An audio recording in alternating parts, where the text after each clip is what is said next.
Now, the rest of the story.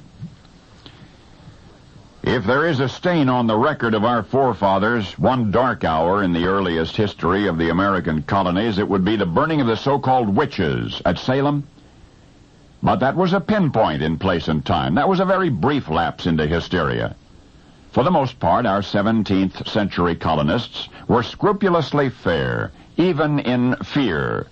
And there was one group of people they feared with reason.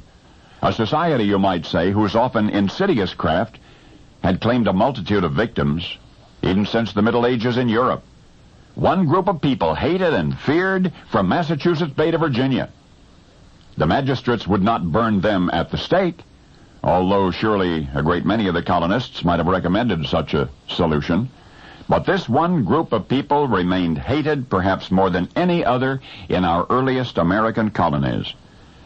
In the first place, our forefathers were baffled by them. Where did they come from? Of all who had sailed from England to Plymouth in 1620, not one of those two-legged vermin was aboard.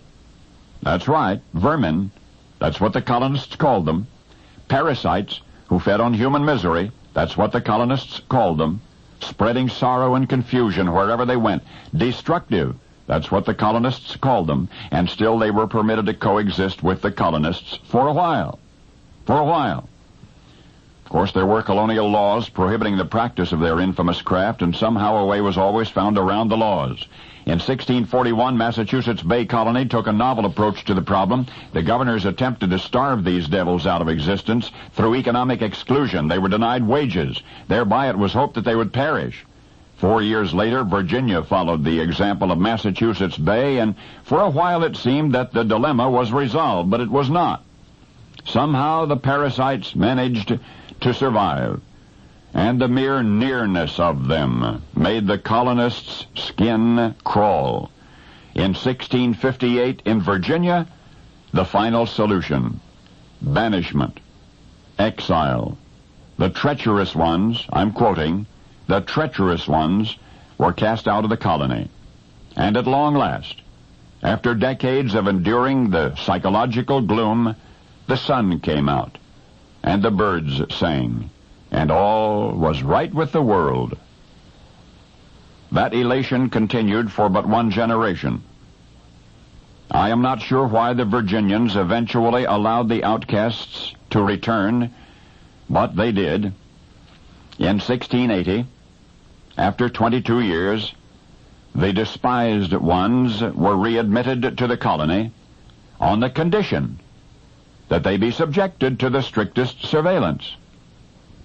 Ah, how soon we forget. For indeed, over the next half-century or so, the imposed restrictions were slowly, quietly swept away, and those whose treachery had been feared since the Middle Ages ultimately took their place in society. Vermin is what they had been called. Parasites is what they had been called. Destructive is what they had been called. But these, the vermin that once infested colonial America, the parasites that preyed on the misfortune of their neighbors, until finally they were officially banished from Virginia, those dreaded, despised, inevitably outcast masters of confusion were lawyers. And now you know the rest of the story.